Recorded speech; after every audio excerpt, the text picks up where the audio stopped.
Hello friends, आज मैं आपके लिए लेकर आया हूँ कक्षा 12 के बहुत ही महत्वपूर्ण बहुविकल्पीय प्रश्न। तो चलिए हम एक एक करके सभी को सॉल्व करते हैं। पहला क्वेश्चन है, निर्वात की विद्युतशीलता का जो मात्रक है वो हमें बताना है इन चारों में से। तो इसका मात्रक होता है कूलम स्क्वायर प्रति न्यूटन मीटर स्क्वायर। दूसरा है, वैद्युत क्षेत्र की तीव्रता का मात्रक बताइए। वैद्युत क्षेत्र की जो तीव्रता होती है वो होती है ई बराबर एफ बटे क्यू। अब एफ यहाँ पर बल है, बल का मात्रक होता है न्यूटन, और क्यू है आवेश, तो न्यूटन प्रति कूलम इसका आवेश हो जाएगा। विद्युत फ्लक्स का मात्रक है, विद्युत फ्लक्स का जो मात्रक होता है वो होता है वोल्ट मीटर। एक इलेक्ट्रॉन वोल्ट का मान बराबर होता है, एक इलेक्ट्रॉन वोल्ट में होते हैं, क्योंकि इलेक्ट्रॉन पर जो आवेश होता है वो होता है 1.6 गुणा 10⁻⁻19।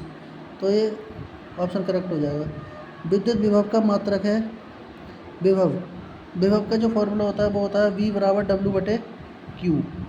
V बराबर W बटे क्यू, जहाँ W आवेश को अनंत से किसी बिंदु तक लाने में किया गया कार्य है और Q उसका आवेश है। तो इसका जो मात्रक बनेगा वो बनेगा, कार्य की जो ऊर्जा होती है वो होती है जूल, और आवेश का मात्रक होता है कूलाम, जूल प्रति कूलाम इसका करेक्ट आंसर है। संधारित्र में प्रयोग किया जाने वाला परावैद्युत पदार्थ है। मोम का भी प्रयोग होता है, कागज़ का भी होता है, अभ्रक का भी होता है, और ये सभी। विशिष्ट प्रतिरोध का मात्रक है, विशिष्ट प्रतिरोध का मात्रक होता है ओम मीटर। इसे हम सॉल्व करेंगे।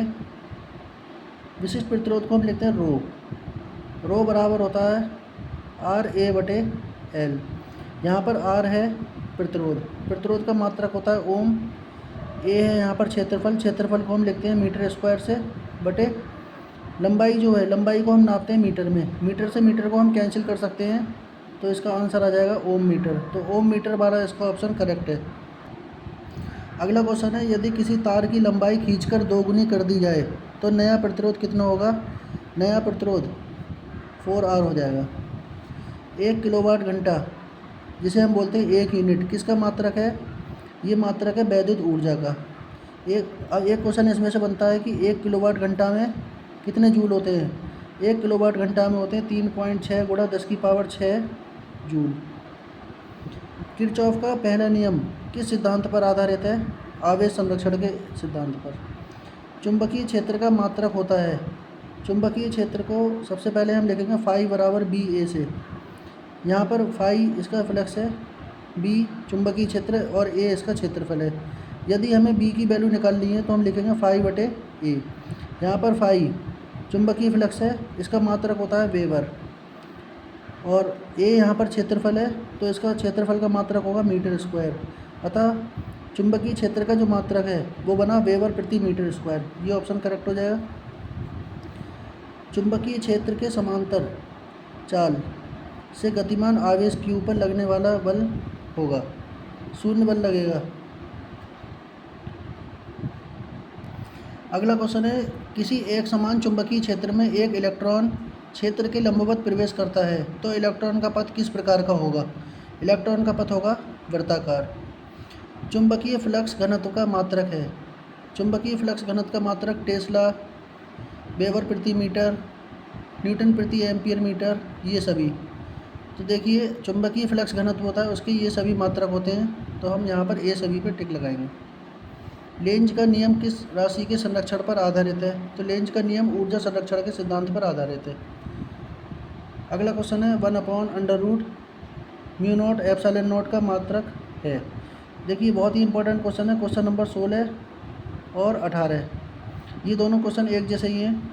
हमें ये पता होना चाहिए कि 1/√μ0 इंटू ε0 ये बराबर होता है सी के, जहाँ सी क्या है, प्रकाश की चाल। प्रकाश की जो चाल होती है उसका मान होता है 3 गुणा 10⁸ मीटर प्रति सेकंड।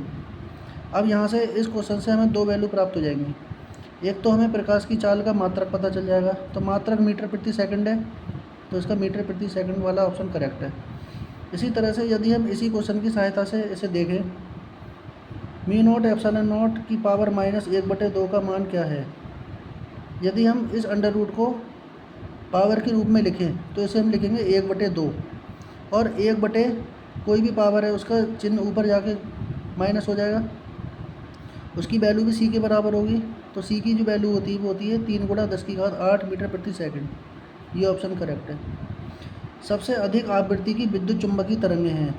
गामा जो तरंगें होती हैं उनकी आवृत्ति सबसे अधिक होती है, और इसी तरह से जो तरंग दैर्घ्य होती है वो सबसे न्यूनतम होती है गामा की। यदि कोई प्रकाश वायु से जल में प्रवेश कर रहा है तो क्या अपरिवर्तित रहेगा? वेग परिवर्तित हो जाएगा, आयाम भी परिवर्तित होगा, तरंग दैर्घ्य भी हो जाएगी, लेकिन जो आवृत्ति है वो परिवर्तित नहीं होगी। फोटोन की ऊर्जा का सूत्र है, फोटोन की जो ऊर्जा होती है E बराबर H/P। अब P जो होता है, P को हम लिख सकते हैं λ/c। C को यदि हम ऊपर लिख लें तो hc/λ। अतः E का जो फॉर्मूला बनेगा hc/λ। ये फोटोन की ऊर्जा का सूत्र है hc/λ। 1 AMU के तुल्य ऊर्जा है। AMU का मतलब होता है atomic mass unit, atomic mass unit. अब एक AMU में 931 मेगा इलेक्ट्रॉन वोल्ट होते हैं। इसके बाद PN संधि डायोड की अवक्षय परत में होते हैं। जब PN संधि डायोड है, कोई भी, जैसे PN संधि डायोड है, यहाँ पर ये P है और ये N है, ये जो बीच का हिस्सा है इसे हम बोलते हैं इसकी संधि, अवक्षय परत। ये अवक्षय परत है, ना तो इसमें इलेक्ट्रॉन होंगे ना ही इसमें कोटर होंगे। तो इसका डी ऑप्शन करेक्ट है। पी टाइप का अर्धचालक बनाने के लिए शुद्ध सिलिकॉन या जर्मेनियम में मिलाए जाने वाला पदार्थ है। जैसा कि हमने पिछली वीडियो में बताया था, पी टाइप का अर्धचालक प्राप्त करने के लिए शुद्ध जर्मेनियम या सिलिकॉन में हम एक 3 संयोजकता का अवयवी पदार्थ मिला देते हैं। 3 संयोजकता किसकी है? इनमें से फास्फोरस 5 संयोजी है, एल्युमिनियम 3 संयोजी है, नाइट्रोजन की 5 संयोजी है। तो हम यहाँ पर एल्युमिनियम त्रिसंयोजी को मिलाएंगे।